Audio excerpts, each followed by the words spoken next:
Vamos conversar agora sobre os tipos de estudos epidemiológicos. Em epidemiologia se dividem os estudos em experimentais e observacionais. Estes observacionais, por sua vez, se dividem em descritivos ou analíticos. Muito bem, nós vamos conversar um pouquinho agora inicialmente sobre os estudos experimentais. O próprio nome já está dizendo, pressupõe-se um experimento, uma experimentação. São estudos em que o pesquisador intervém ao ter maior controle das variáveis em questão, em estudo.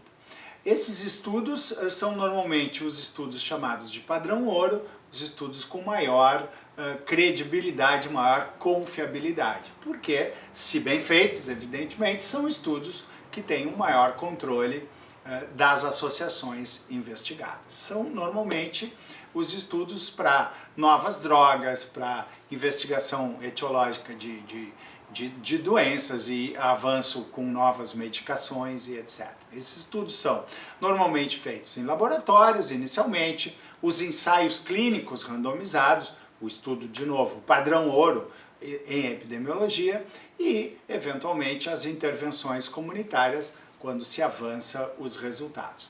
Há uma série de observações a serem feitas para que o delineamento epidemiológico de um estudo experimental seja bem feito.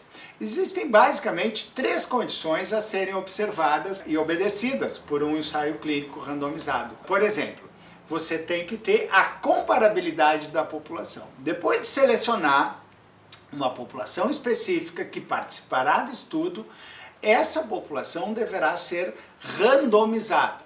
Ou seja, o pesquisador não pode escolher qual os pacientes participarão de um grupo A ou B, um grupo teste ou um grupo controle. Então isso é preciso ser observado. Você tem que alocar aleatoriamente ou randomizar as pessoas que participarão dos diferentes grupos que estão sendo estudados. Isso é feito mediante sorteio. Evita-se o viés de seleção, a manipulação dos resultados, porque o pesquisador não escolhe as pessoas que participam deste ou daquele grupo. A segunda condição de estudo a ser observada é a condição de comparabilidade de tratamento, que normalmente se usa a partir da criação de um placebo. Todos sabem, placebo é uma espécie de medicamento, entre aspas, sem alguma medicação que vai se testar, para evitar a indução emocional do paciente imaginar que está participando de um estudo e saber que está tomando ou não uma medicação poderia alterar os seus resultados. O terceiro tópico de comparação que se usa é a questão da avaliação, e ela então se dá a partir do que se chama de cegueira.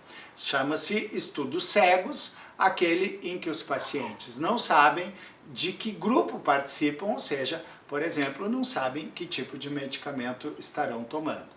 E o estudo também é chamado de duplo cego, quando o profissional que vai avaliar a condição do paciente também não sabe de que grupo provém esse paciente. Se ele toma a medicação A ou B ou C, ou o controle, ou apenas o placebo. Então, essas 3 condições básicas são extremamente importantes que sejam observadas para o andamento de um bom ensaio clínico randomizado, ou seja, de um bom estudo experimental. Basicamente, os estudos experimentais têm uma lógica, e é importante ressaltar que eles são prospectivos, ou seja, o pesquisador começa o estudo e vai acompanhar no tempo, no futuro, o que virá a acontecer. E existem várias situações, como por exemplo, você a partir de uma população específica faz a alocação aleatória, a randomização dos pacientes em 2 grupos.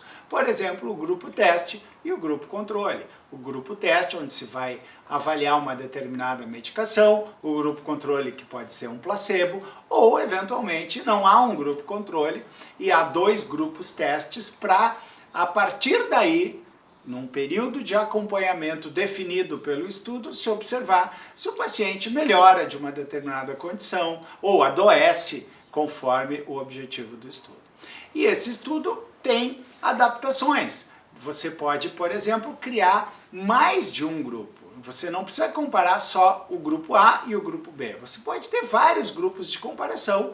Por exemplo, testar diferentes analgésicos, condutas de analgesia para uma determinada condição. Você pode ter 5, 6, 7, 8 grupos diferentes para compará-los. No final do estudo, depois do período de acompanhamento definido, se vai calcular então algumas medidas de doença que nós vamos ter em outra aula, o aprendizado de suas interpretações, mas basicamente você vai ter a incidência da melhora, ou a incidência da cura, ou a incidência do adoecimento em cada grupo, para posteriormente poder compará-los a partir de uma medida de risco que vai se chamar o risco relativo. Então, basicamente, esse é o delineamento experimental e, como exemplo, trouxemos aqui os ensaios clínicos randomizados, que, como eu disse, são o padrão ouro dos estudos epidemiológicos.